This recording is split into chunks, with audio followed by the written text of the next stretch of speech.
I supported my boyfriend through medical school, and he left me for another woman when he graduated.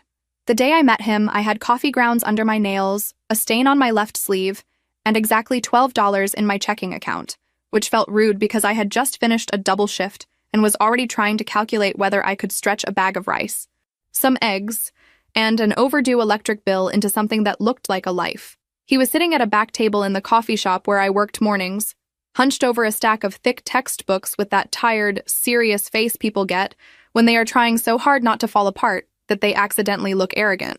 I almost disliked him on sight for that exact reason. Then he asked if I could refill his cup and apologized for taking up the table for hours, and I noticed his hands were shaking a little when he reached for his wallet. Not from attitude, from stress. He told me he had just started medical school at a state university nearby. First year, 4 years ahead of him if he could make it through, and was trying to figure out how to survive the part nobody romanticizes. Tuition was mostly handled through a mix of aid and loans, but housing, food, transportation, lab fees, all the ugly little daily costs that don't fit into those shiny acceptance photos, those were another story. I laughed, not because it was funny, but because that was the most normal thing I had heard all week. Everybody I knew was surviving one hidden fee at a time. I was working mornings at the coffee shop, afternoons at a discount store, and picking up office cleaning shifts whenever the crew needed extra hands after everybody richer than us had already gone home. He looked embarrassed when he admitted he was considering dropping out if he couldn't make the math work. I remember telling him, probably too bluntly, that it would be stupid to quit if this was the one big thing he had fought for. That was how it started. Not with fireworks, not with destiny, not with any of that movie nonsense. It started with two tired people talking near a pastry case while my manager pretended not to notice that I had been standing there too long. He came back the next day, then the day after that, and by the time he finally told me his name was Nolan, I was already setting aside the burnt end of a coffee cake for him because he liked the cinnamon edge pieces, and I liked the way he smiled when he forgot to be guarded.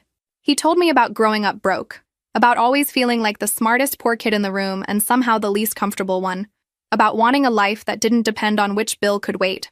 I told him enough about myself to make it fair. My mother had been unstable in the exhausting, everyday way, not the dramatic one people make documentaries about. My sister had figured out early that being charming got her farther than being reliable. I left home young, bounced through roommates and bad leases, and one terrible boyfriend who thought borrowing money meant never returning it.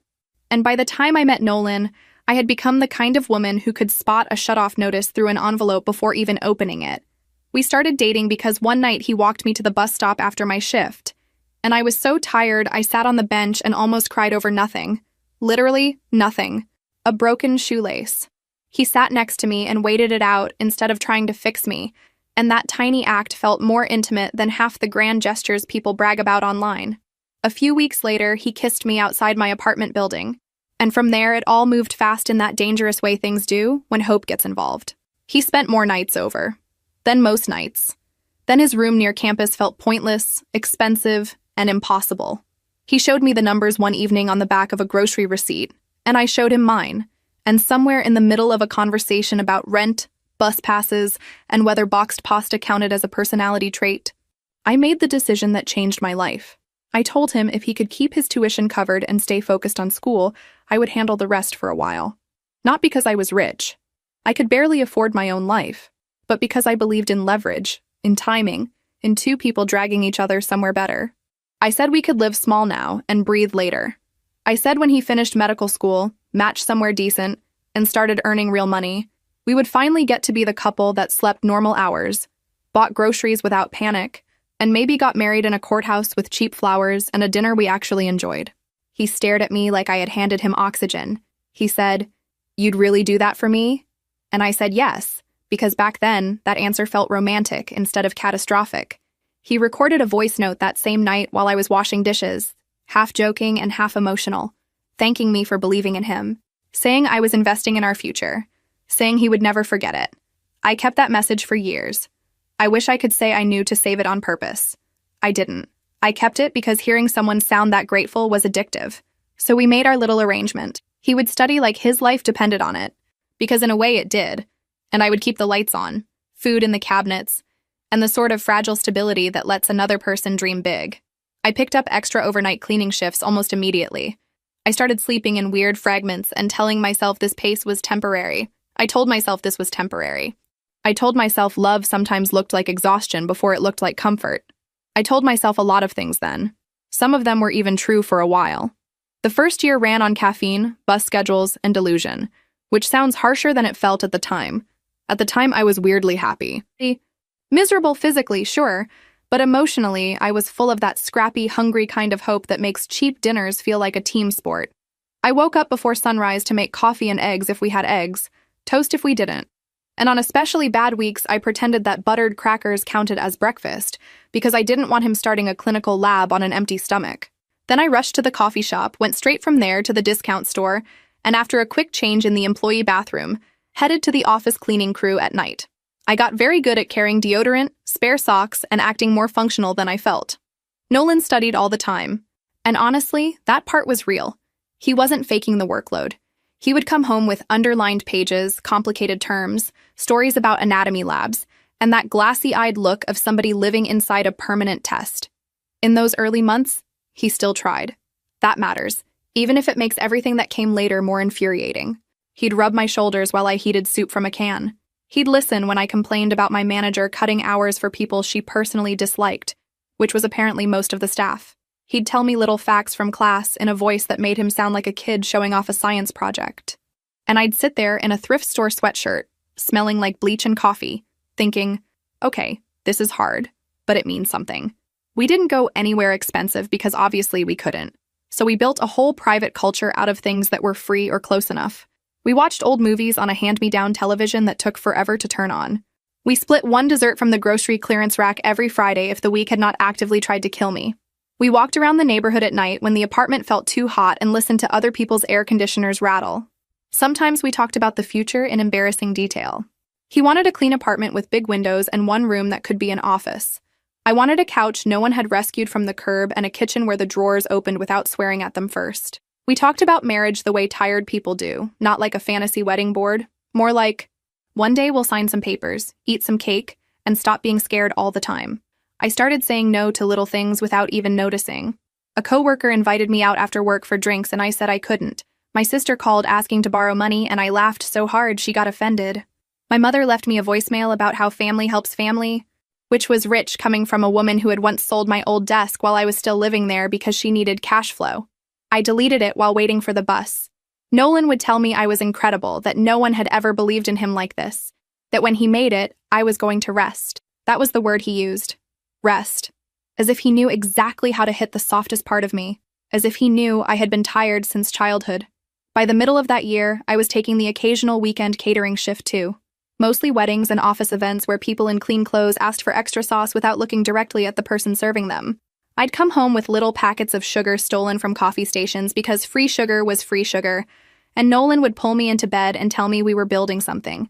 I believed him so hard it almost makes me embarrassed now. Almost. But I also think people are too smug about what they would never fall for. If nobody has ever loved you in exactly the place you were starving, you don't actually know. The apartment was tiny and always either too cold or too warm, but it felt like ours. We had our routines. His books spreading across the table. My uniforms hanging over chairs to dry because the laundry room charged too much and the dryers barely worked. The jar on the counter where I dropped loose change and emergency cash. The list on the fridge with due dates written in marker. We kissed in the kitchen. We fought over nothing and made up fast. He said once, very quietly, that he couldn't wait until I didn't have to live like this anymore, and I kissed him before he could see my face because I actually got emotional over it. Which, yes, sounds pathetic now. I know. What I didn't understand then was that he loved the setup a lot more than he loved the cost of it. Still, that first year felt like proof that hard things were survivable if two people meant what they said. I went into the second year committed and still buying the dream harder than I should have. The second year was when money stopped being background stress and became a living thing in the apartment, like mold you couldn't fully scrub out. Fees started popping up everywhere. Lab fees, exam fees, supplies, required equipment, a textbook that cost more than my monthly groceries and apparently could not be bought used because this particular professor changed editions like it was a personality trait. Nolan would come home tense, trying not to sound panicked, and say things like, I hate to ask, but this one is actually necessary. And I would feel my stomach drop before I even saw the number. I took out my first personal loan on a lunch break, sitting in a cramped office with fluorescent lights, and a man who kept tapping his keyboard like my financial humiliation was taking too long. The interest rate was disgusting.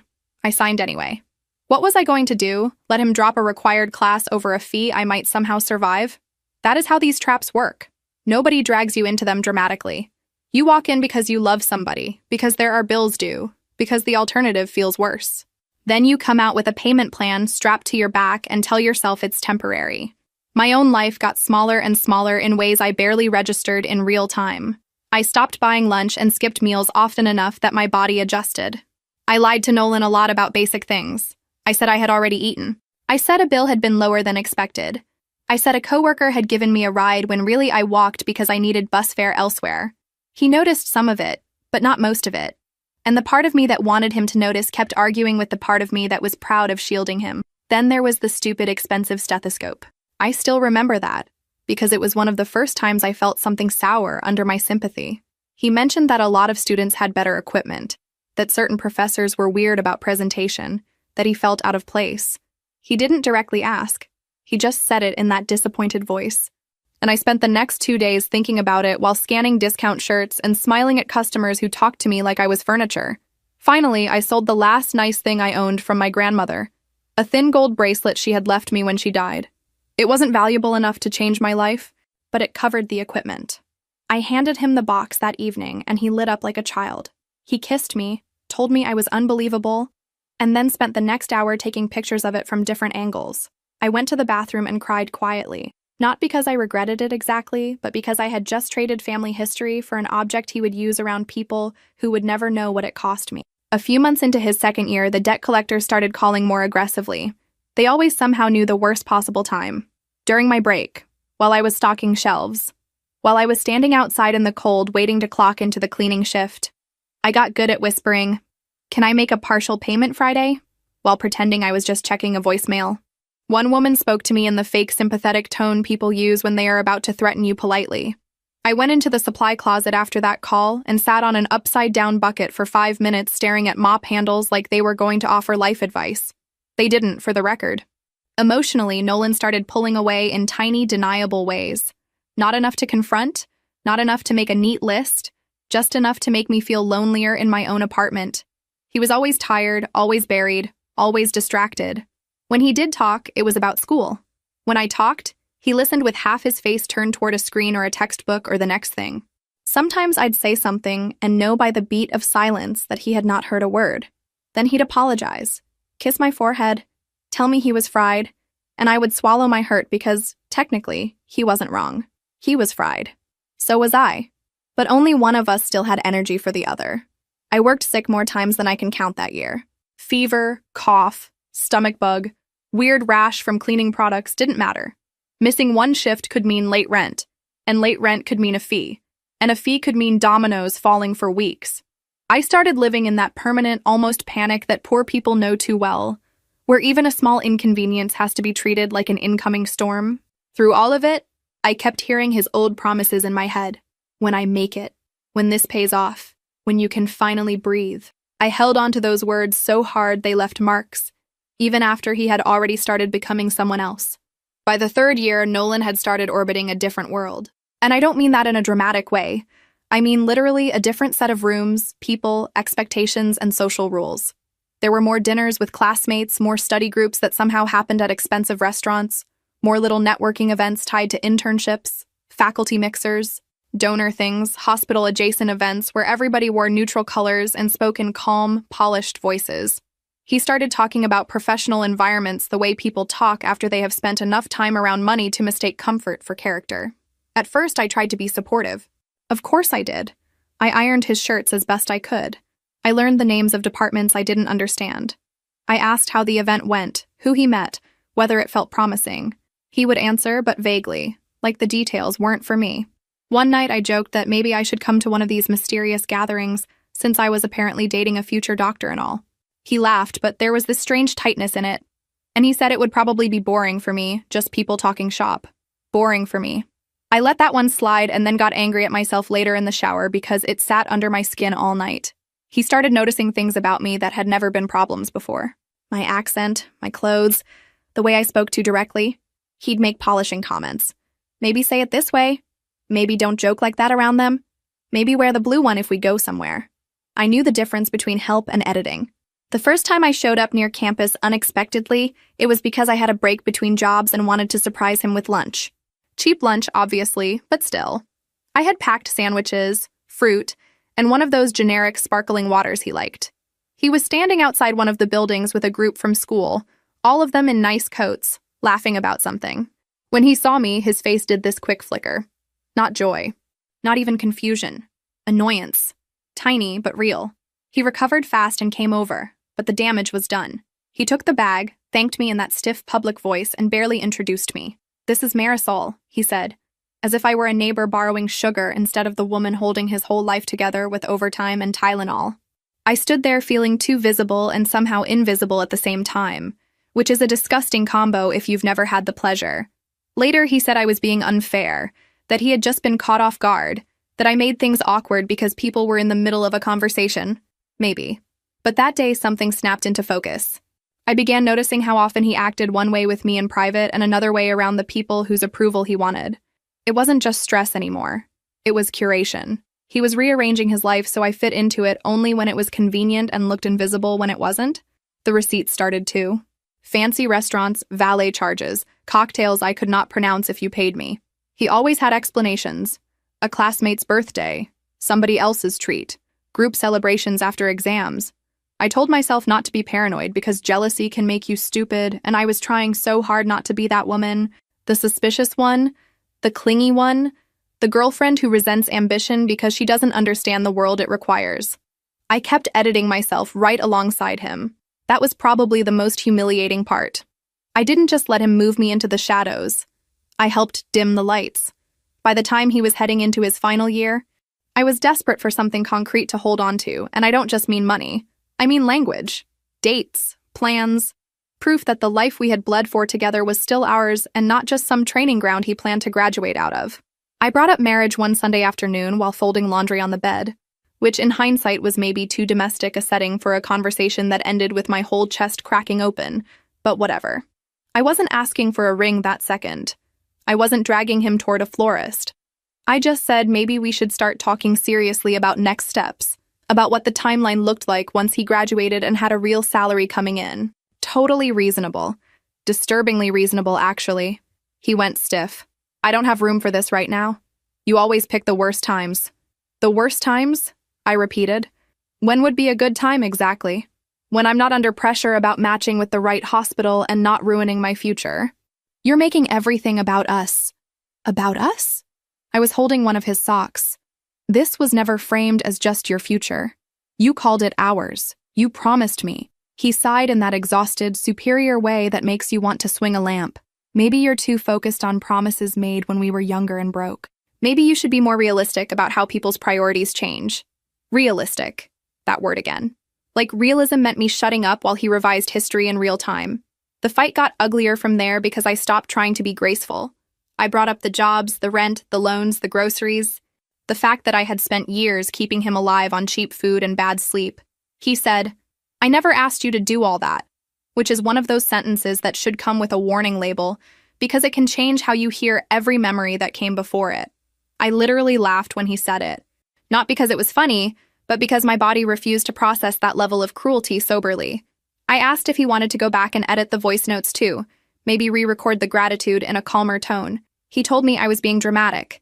Then, and this is the part I still replay sometimes when I want to ruin my own day, he said maybe if I had spent these years building something for myself instead of hovering around his career, I wouldn't feel so insecure now, hovering around his career.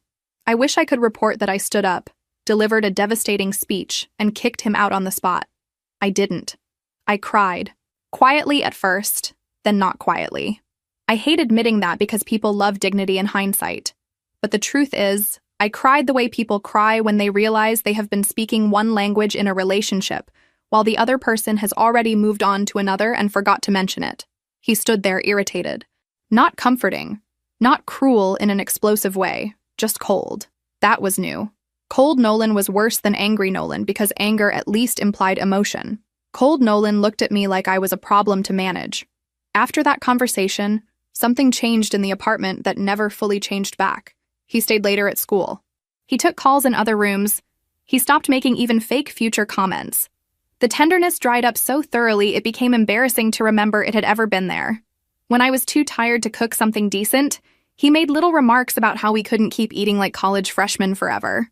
When I pointed out that college freshmen usually weren't juggling 2 jobs, extra shifts, and a grown man's dreams on their spine, he accused me of weaponizing sacrifice. That was another favorite move of his by then. Turn my labor into manipulation the second I expected it to mean anything. Meanwhile, I was still drowning. The rent was due. The loan payments were due. My body felt older than it was. My mother called one day asking if I could help my sister with a deposit because she was between jobs again, and I actually started laughing so hard I had to sit down on the floor. The kind of laugh that sounds 1 inch away from a breakdown. Family apparently only counts when they want something. That part never changes. Somewhere in that final year, I started seeing the real shape of what had happened to me. I had not simply supported a partner through a hard season. I had constructed an entire platform out of my own life and invited him to stand on it until he could reach a world where he no longer had use for me. And because I loved him, because I am not proud enough to pretend I didn't, I stayed in that apartment trying to salvage the version of him that had once looked me in the eye and said we were building something together. He was already gone. I just hadn't caught up yet. When he graduated from medical school and matched into a residency program at a respected hospital, I still threw him a celebration. That sentence alone should qualify me for some kind of support group. I used the last bit of free cash I had after rent to buy cheap decorations, a grocery store cake, and those little plastic trays that make food look more intentional than it is. I cleaned the apartment top to bottom, even though I had worked the night before and my knees were throbbing. I told myself maybe this would reset things. Maybe once the pressure of school was off, he would come back to himself. Maybe he would look around, see what I had done, and feel ashamed of how distant he had become. Hope can make a woman decorate her own humiliation in streamers. A few of his co-workers and former classmates came by, plus 2 people from my jobs who actually liked me enough to show up with paper plates and genuine excitement. The apartment looked exactly like what it was. A cramped place paid for by a woman who had been surviving, not posing. Nolan walked in, took one look around, and I saw it hit his face before he could hide it. Embarrassment. He thanked me, but there was a stiffness to it, like he was trying not to react too strongly in front of witnesses. For the rest of the evening, he floated. He never settled beside me. He never once put an arm around me and said, "This is the woman who got me here." He introduced me to one coworker as Marisol. "We've known each other forever," which was technically true in the same way calling a house fire a temperature issue is technically true. One of my friends from the discount store hugged me and whispered, "Girl, are you okay?" while pretending to admire the cake. That was how obvious it was. The whole night he seemed preoccupied with managing impressions. His coworkers were dressed nicely without looking like they had tried, which is a class signal all by itself. They asked the sort of soft questions people ask when they don't know what to do with a setting beneath their expectations. Where was he thinking of living now that he was starting at the hospital? Was he staying near this area much longer? Had he considered closer options? He answered them like I wasn't standing 3 feet away. I felt like unpaid staff at my own event. At one point, I came out of the kitchen and heard one of them joke that residency pay would at least get him out of starter housing, and Nolan laughed. Not politely, not nervously. He laughed like he agreed. After that night, he started spending money on himself in a way that made me feel actually dizzy. Better clothes, more expensive shoes, a watch that, according to him, mattered for professional image, though I failed to see how telling time in a hospital requires swallowing my grocery budget whole. He replaced his old phone even though the old one worked fine. He got haircuts more often. He started buying cologne that clung to our bathroom like ambition and bad choices. Every purchase came with a justification. He had to look the part. People notice these things. First impressions matter. Meanwhile, debt collectors were still calling me, not him, because all the ugly paperwork lived under my name. One afternoon, I told him a creditor was threatening legal action if I didn't make a larger payment that month. He barely looked up from the message on his screen and said he couldn't keep bailing out every mess from the past when he needed to establish himself. I stared at him so long he finally looked uncomfortable. "Every mess from the past?" I repeated, because I wanted to make sure the cruelty had arrived in its final form and I wasn't mishearing it. He rubbed his forehead and said he didn't mean it like that, which is what people say when they absolutely meant it like that, but hate the echo of their own voice. He started staying out later after shifts too. At first it was easy to believe because hospitals are brutal and schedules are chaos. He said there were team dinners, drinks after long days, social obligations that helped him fit in. I wanted to be supportive, and also I was so tired I could barely think. So I swallowed my suspicions and kept doing what I had always done. Working, paying, adjusting, hoping, shrinking. Sometimes he came home after midnight smelling like expensive soap and bar air. Sometimes he barely came near me before showering. We were still sleeping in the same bed, technically. But the relationship had started to feel like one of those leases where one person has mentally moved out months before the boxes appear. The worst part was how embarrassed I became by my own need. I wanted acknowledgement so badly it made me feel small. I wanted him to say out loud, to anybody, to me, to a wall, that I mattered in the story of his success. I wanted him to look at the bills on the counter and say, "I've got this now. Rest." Remember that? His word. Instead, he drifted further into this polished version of himself while I kept dragging around the wreckage of the version that had helped build him. There is a specific kind of loneliness in realizing someone still accepts your labor while already rejecting your place in their future. I lived in that loneliness for weeks before I saw the first hard proof that I had not been paranoid enough. I saw them at a hotel ballroom because life apparently enjoys slapstick when it comes to heartbreak. I had picked up an extra catering shift for a corporate event, one of those glossy networking evenings where everybody has name tags, tiny plates, and opinions about wine they did not grow themselves. I was wearing a black server uniform, with shoes that pinched and one of those fake neutral smiles you learn in service work. And I was already in a bad mood because my manager had changed the setup twice, and someone in a suit had clicked his fingers at me like summoning a pet. Then I looked toward the entrance, and there was Nolan. He wasn't alone. The woman beside him looked exactly like the kind of life he had started trying on. Not because she was prettier than me in any objective fairy tale way. I am too old for that nonsense. But she looked expensive in the relaxed, inherited sense. Her dress fit like it had been chosen for her, not hunted down under fluorescent lights after a markdown. Her hair looked effortless in the way effortful things do when money is involved. She was laughing at something he said, and he was leaning toward her with this open, attentive warmth I had not seen aimed at me in so long that my body recognized it before my mind did. Then he touched the small of her back. Then, a little later, when they thought nobody was paying attention, he kissed her. I didn't drop a tray or burst into tears or make a scene. I just froze for one horrible second and then kept moving because when you work jobs like that, your body learns to obey before your heart catches up. I carried drinks to a table while my ears rang. I smiled at strangers. I stood near a service station pretending to fold napkins while secretly watching the man I had supported for years court another woman like he had never once come home to me smelling like bleach and fatigue. He looked lighter with her. That was what made me want to scream. Lighter. As if I had been the weight and not the reason he was standing in that room at all. I took one picture. Just one. My hand was shaking so badly I was shocked it came out clear. Them near the bar, his face turned toward hers, his hand still on her back. Then I put my phone away because I genuinely thought I might throw up. I finished the shift somehow. I don't remember most of it.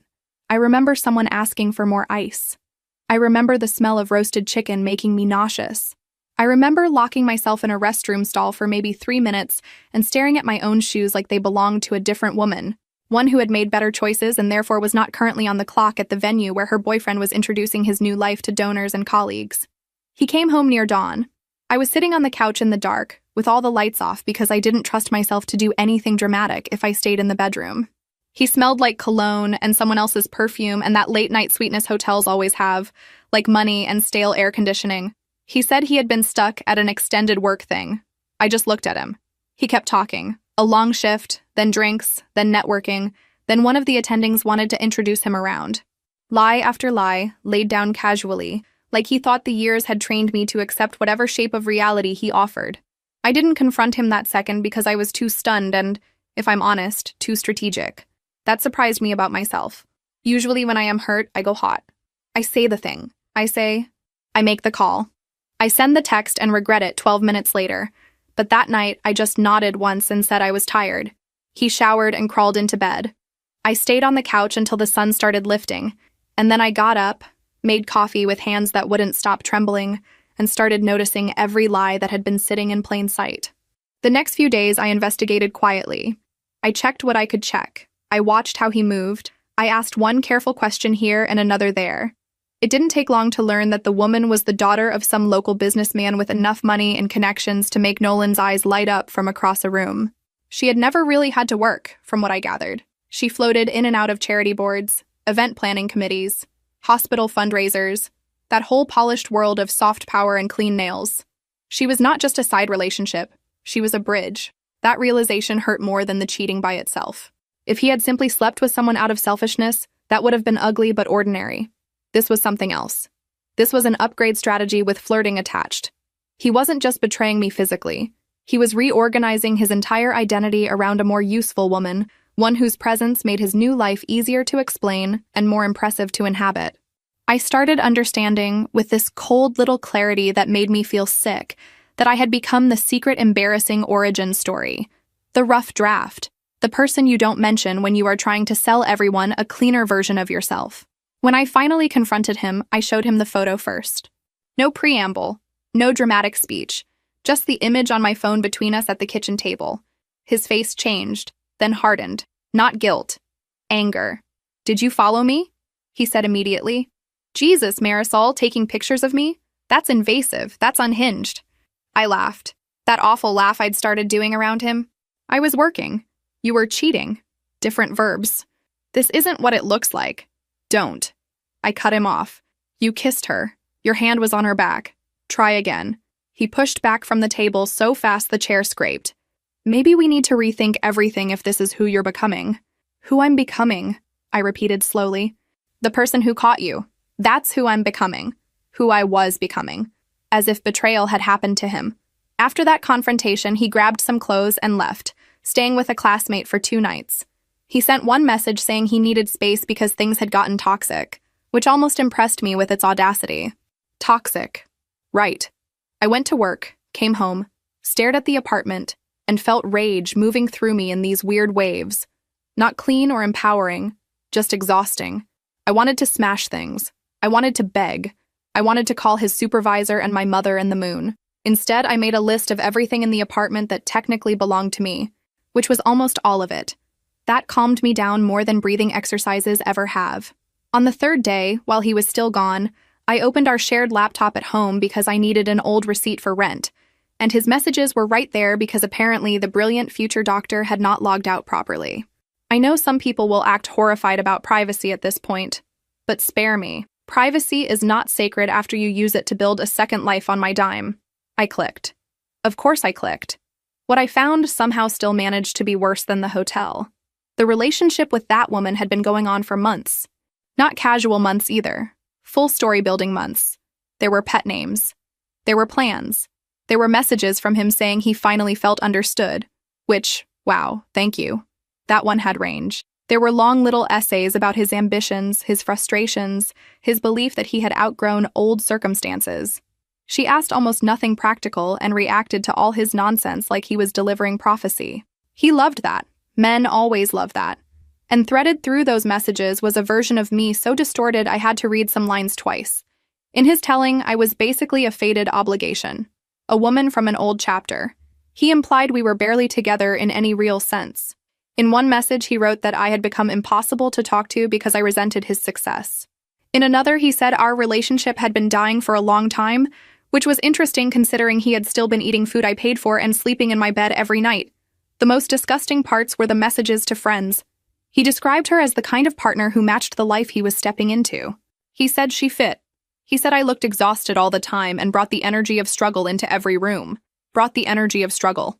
I sat there in our apartment, with the cracked dish rack and the overdue power notice and the cheap curtains I had hemmed by hand, and thought, yes, Nolan, that struggle would be the one that put you through medical school. There were receipts too. Gifts, dinners, rides, little expensive gestures, all bought with the salary he had refused to use to help me catch up on the debts created while supporting him. That was the moment something in me finally cooled. Not healed, not strengthened, cooled. Enough to become practical. I printed screenshots at a copy place on my break the next morning, paid in coins and felt deranged doing it, but also weirdly steady. There is power in paper. A digital lie can still try to wiggle. A printed one just sits there and stares back. When he returned that evening, I had his bags packed by the door. Not everything, because some of it I needed help identifying, but enough to make the point. He took one look and said, "What is this?" in the calm tone people use right before they become the victim in their own memoir. I told him it was his move-out process. He said he lived there. I said no, actually, I lived there, paid there, signed there, and apparently funded his ability to cheat from there. He tried to pivot into conversation mode, asking if we could not do this in such an extreme way. I handed him a folder of screenshots. He went pale then, which was the first truly satisfying facial expression I had seen from him in months. We fought for over an hour. He accused me of violating his privacy, manipulating the narrative, clinging to promises from when we were young and saying reckless things. I accused him of using me, lying to me, and then trying to erase me once my usefulness no longer matched his ambitions. He actually said I was acting like I deserved ownership over his entire future because I helped him when times were hard. Helped him. Again with that minimizing language, like I had loaned him a jacket instead of underwriting his life. At one point, I asked him to say the sentence out loud. You carried us for years, and I repaid you by cheating and pretending you were embarrassing. He refused because once you phrase things honestly, they stop sounding defensible. Then he said the cruelest thing he had ever said to me. He told me I had wasted my best years betting on a man who never loved me the way I loved him. Not in anger exactly. In clarity. As if he thought I needed the truth. I remember gripping the edge of the counter so hard my nails hurt. I also remember noticing, absurdly, that one of the overhead bulbs was flickering and thinking I had meant to replace it weeks earlier. Your brain is weird in crisis. It reaches for errands because reality is too ugly. I told him to get out. Properly this time. Not theatrically. Not go cool off. Get out. He threatened to fight me on it until I reminded him the lease was in my name, the utilities were in my name, and if he wanted this to become public among his carefully curated colleagues, I was available to discuss details. That landed. He was already halfway into his new life, and scandal was inconvenient. He shoved some clothes into the bags, muttered that I was impossible, and left with the kind of righteousness only cheaters seem able to access on demand. The apartment was silent after. Just devastatingly silent. I sat on the floor and cried so hard my ribs hurt. Then I made tea because I didn't know what else to do. Which felt insane, but tea is what people make when things are bad enough to be stupid. I kept looking around at all the years still sitting in the room, the chipped mugs, the bookshelves, the dent in the couch cushion where he used to fall asleep studying back when he still let me matter. He had gone, but the debt had not. The grief had not. The bills definitely had not. I was alone with the invoice of loving him. The next morning, I went to a free legal clinic at a community center 2 bus rides away because panic had finally evolved into logistics. I had barely slept.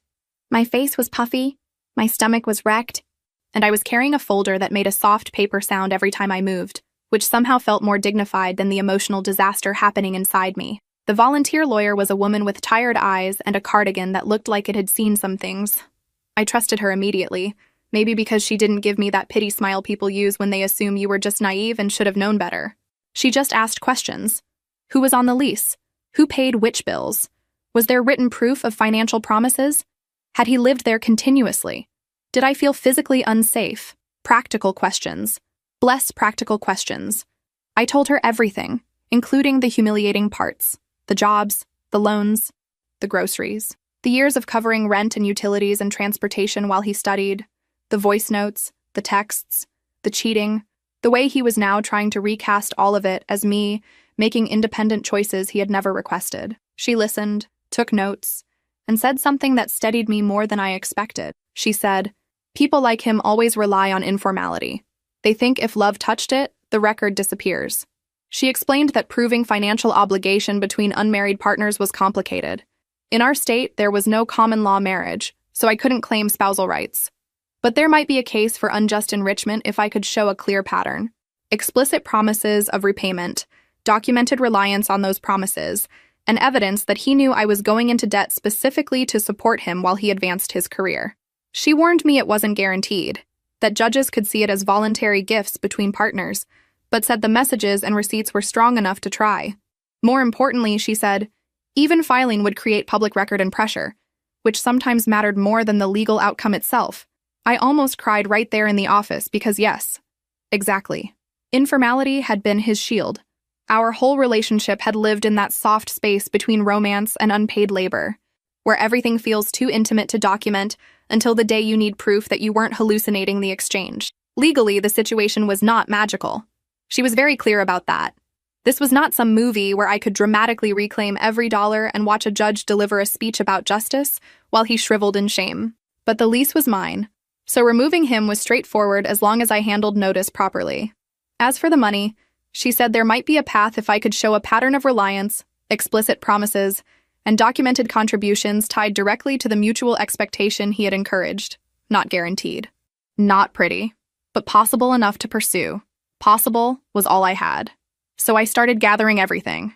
Every rent payment, utility bill, grocery receipt, bus pass refill, transfer, book purchase, equipment cost, lab fee, emergency payment. I dug through email folders and old messages like an archaeologist of my own bad decisions. I even found that voice note from the first night.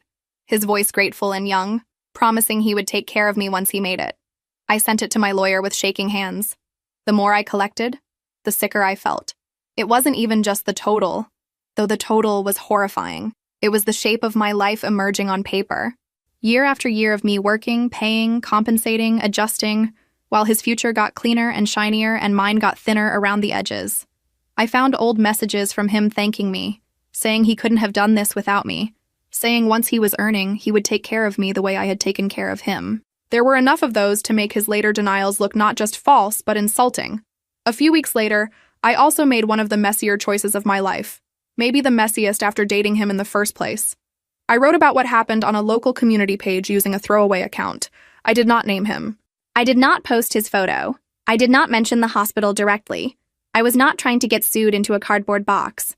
But I wrote the story in detail, enough detail that anyone who knew the situation well could probably connect the dots. I wrote about supporting a partner through medical school, working myself ragged, being promised a future, then getting discarded for someone wealthier once the degree and status were secured.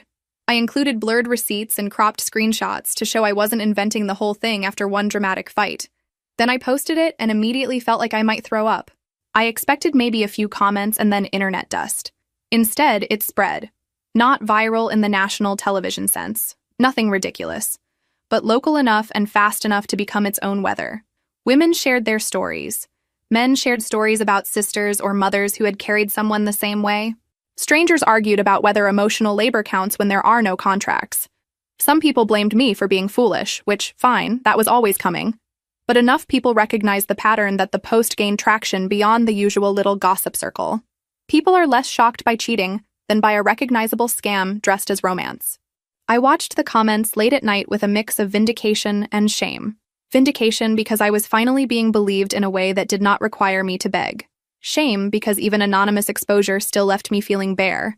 My sister messaged me after somebody sent her screenshots and asked, "Please tell me this isn't about you," which was such a perfectly self-centered family response that I laughed in the grocery line and startled the cashier.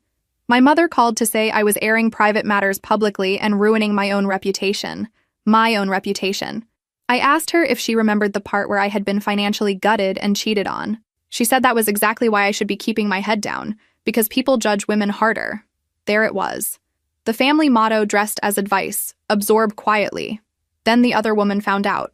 Not from me directly. From someone in her circle who recognized enough of the story to ask questions. That part moved fast. Nolan had apparently told her a very polished version of his life. Self-made. Overcame hardship alone. Old relationship lingering in vague, unresolved sadness, but basically over. No mention of the woman carrying rent while he studied. No mention of years of support, promises, dependence, or the fact that he had crawled out of one life using someone else's spine and then tried to call it individual excellence. According to a mutual whisper chain that eventually reached me, she confronted him and things went badly. Her family did too. Turns out wealthy people do not love discovering that a carefully packaged professional man has been lying in ways that could become embarrassing at charity events. That didn't heal me, just to be clear. Other people's disappointment is not a bandage. But hearing that his little social ascension had hit turbulence because the backstory leaked out, that gave me enough energy to keep going. I wasn't just crying in the apartment anymore. I was organizing, filing, printing, building my own version of a record before he could finish erasing me from the public one. The case itself was not glamorous. I want to say that because people get weirdly addicted to courtroom fantasies when they hear words like lawsuit or hearing. Real legal processes, especially for regular people, are mostly fluorescent rooms, paperwork, rescheduling, stress nausea, and learning that justice is often just whoever has the patience to keep documenting. Nolan hired a lawyer faster than I expected, which told me two things right away. 1, he was scared. 2, he had resources available for defense that somehow had never existed when I needed help paying the debts from his school years. Love that for me. His side tried the obvious angle first. Everything I had done was voluntary. There had been no enforceable contract. Relationships involve support all the time. Adults make choices. Nobody forced me to work extra jobs and shifts. All technically plausible sentences if you stripped out context. History and the pile of messages where he repeatedly described the arrangement as something he would repay once he was able. That was the thing about Nolan. He had always counted on vibes. He counted on gratitude being too intimate to preserve, on sacrifice being too emotional to quantify, on my shame being stronger than my memory. Unfortunately for him, I had become both ashamed and organized, which is a dangerous combination in a woman with access to a copy machine. At one hearing, his attorney tried to frame me as a bitter ex weaponizing old communications after a breakup. I felt myself getting hot in the face, that familiar panic rage cocktail. Then my lawyer calmly introduced printed messages, years apart, where Nolan explicitly referred to my financial support as an investment in our future and promised to make it right once he started earning. She presented records showing his address, my lease, my payments, the recurring pattern of me covering his living costs while he advanced. She did not need a dramatic speech. She just stacked evidence. Watching that happen was weirdly intimate, like seeing someone translate my exhaustion into a language institutions actually respected. The pressure on him grew from more than one side, too. The engagement, from what I heard, quietly dissolved. Not with some huge public scandal, just a sudden cooling, postponed announcements, then nothing. He looked worse at the hearings than he had ever looked in our apartment, which I know is petty to enjoy. But I did enjoy it. Sue me. Actually, don't. He had the drawn, irritable face of someone learning that reinvention works best when nobody from the first draft keeps receipts. Some colleagues apparently knew pieces of the story by then. Not enough to destroy his career or anything extreme, but enough that the glossy narrative around him got scratches. That mattered to him more than I think the money ever did. Eventually, after 2 preliminary hearings where my evidence kept stacking up and his polished story kept getting harder to defend, his lawyer reached out privately. The legal case itself was shaky. We both knew that. But the exposure was killing him professionally. Colleagues were asking questions. The hospital where he worked had seen screenshots from my community post. His new social circle was watching. His lawyer floated a settlement. Partial reimbursement in exchange for signing an NDA and taking down any public posts. Not because I would definitely win in court, but because the cost of fighting publicly was higher than the money. Not every dollar. Not enough to restore the years. Not enough to buy back my health or my 20s or the bracelet from my grandmother. But enough to matter. Enough to clear the ugliest debts and stop the collector calls. I took the deal after arguing with myself for 3 nights. Part of me wanted to keep fighting out of principle. Another part of me knew principle doesn't keep the lights on. Survival won. Survival often has to. About 6 weeks after the settlement was signed, the first payment hit my account on a Thursday, while I was on break behind the discount store, sitting on an upside-down milk crate next to a delivery door that never closed right. I checked the balance 3 times because I didn't trust my eyes. Then I cried into a paper napkin and had to go back inside pretending seasonal candles were still the most important thing in my emotional life. I used that payment exactly how glamorous dreams are made of. I caught up on rent, paid down the worst loan, and bought groceries without doing calculator math in the aisle for the first time in months.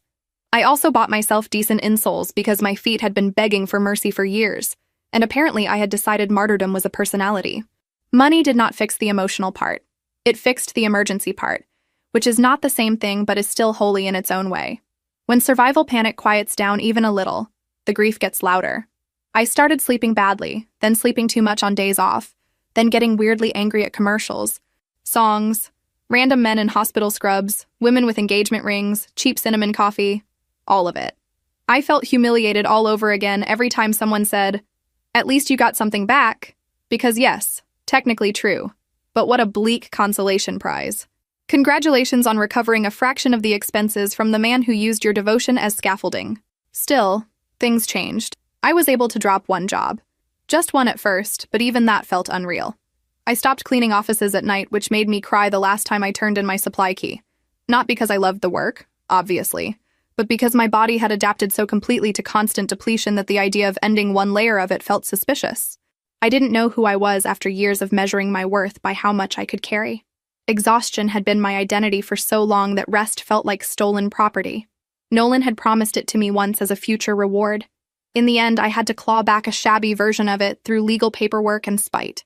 I also started noticing how deep the damage went beyond him. The whole setup with Nolan had hooked itself into older wounds I had never fully named. My mother loving whoever was easiest. My sister floating through life on charm while I became the responsible one by default. The family habit of treating my labor as atmosphere. Always there, never special, definitely not something requiring repayment. Nolan did not invent my weakness. He recognized it. He stepped into a role that my childhood had practically rehearsed for him. Once I saw that, I felt both wiser and more furious. Being used by one person is awful. Realizing half your emotional reflexes were trained to make you easy to use is worse.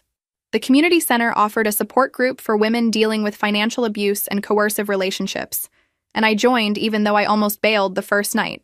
I thought maybe I didn't belong because Nolan had never hit me, never screamed in the walls shaking way, never controlled what I wore or who I saw in the cartoon villain version people recognize instantly. But once the women started talking, I heard the pattern everywhere. The minimization, the promises, the dependence disguised as teamwork, the way your labor becomes invisible the moment you ask it to count. I sat there clutching a cup of bad coffee, listening to strangers tell pieces of my own life back to me in different accents, and felt something in me unclench, not heal, just unclench enough to breathe. That was the season of my life when I became less romantic about endurance. I had always treated staying as proof of character, working harder as proof of love, understanding more as proof of maturity. What a scam. Sometimes staying is just staying. I had built a whole identity around enduring things that should have sent me running. These were not elegant insights. They arrived mean and practical, the way real lessons usually do. I stopped answering my mother's calls for a while, then eventually answered just to tell her I was done being the responsible one by default. My sister sent me a long message months later asking to reconnect, and I left it on read. Not forever, maybe, but for now. About 3 years after everything fell apart, I finished a part-time certificate program in office administration and got hired at a community hospital in a scheduling job with fixed hours and benefits. I moved into a smaller apartment with better light and drawers that actually opened, which felt nice. A while after that, a man from another department asked me to get coffee one afternoon, and I made him split the bill. He laughed. We took things slow. I did not need rescue. I needed consistency. The last payment from Nolan came through with no message. Good. By then, I didn't want an apology. I wanted my life to stop sounding like his biography. What I got was quieter and better. I got my name back. I got to stop confusing love with disappearing. I got to sit in my kitchen after work, eat dinner I could taste, and understand that peace is not dramatic, but it is honest. And after everything, honest was enough. I found out on my husband's phone that he was having an affair with my sister, and my family still took their side. My husband left his phone face up on the kitchen table while he took the trash out, and I only picked it up because it started buzzing so hard against the wood that my coffee rippled.